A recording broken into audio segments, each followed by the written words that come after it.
Hey guys, welcome back to the Atlas Masterclass. Today I'm going to talk about how to make Brussels sprouts exciting.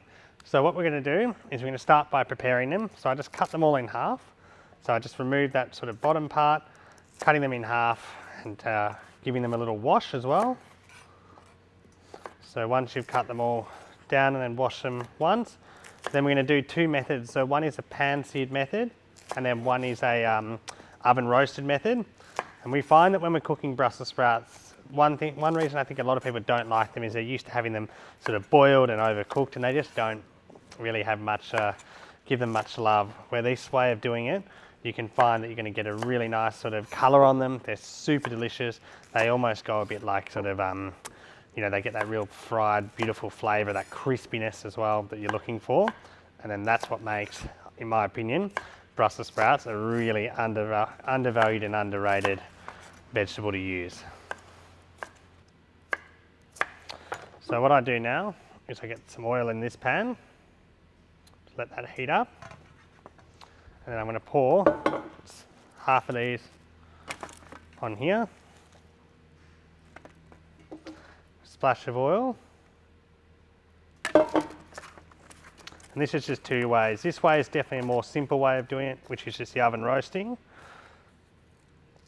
So nice big pinch of salt, and straight in the oven.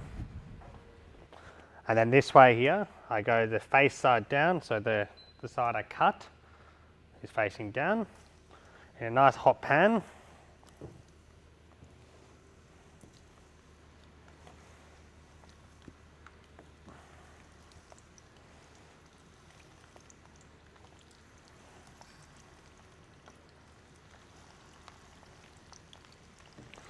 And now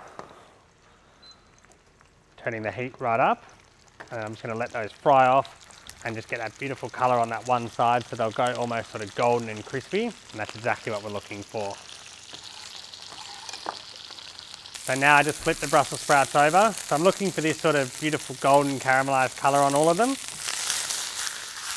And once I've got a nice bit of heat on them, you really want to be moving them around. You can see how golden and incredible they start to look. When they burn, it's almost it's a good thing. You want that big amount of flavour. I think that's what's missing when you usually cook Brussels sprouts in boiling water. And now, really happy with that. And I put them off to the side. So that there's our cooked Brussels sprouts. I'll get the rest out of the oven and we'll have a look at them. So now I got the Brussels sprouts out of the oven. So I've got the two options now. We've got our beautiful oven baked, which you can see have gone super crispy. So this is a really nice technique, makes it really easy. And that sort of burnt crispness there is exactly what you want to see. That's just the tastiest bit right now. Then this one, you got a lot more sort of color on the inside of the Brussels sprout, so it gets a lot more golden and probably is a bit more cooked than these ones. But you've got the two different types for two different reasons. So I don't know if there's a better or worse way to do it, but they both serve a great purpose. And then this one, we're just going to have a look at the two differences. So this one's definitely going to remain a little bit softer than this one and not as crunchy, but it has that stunning caramelized flavor, where this one will manage to keep a bit of crunch and crispiness a little bit longer. So that might make it a little bit easier for you as well to put them in the oven. So there we have it, our delicious Brussels sprouts. And in my opinion, the only way to cook delicious Brussels sprouts.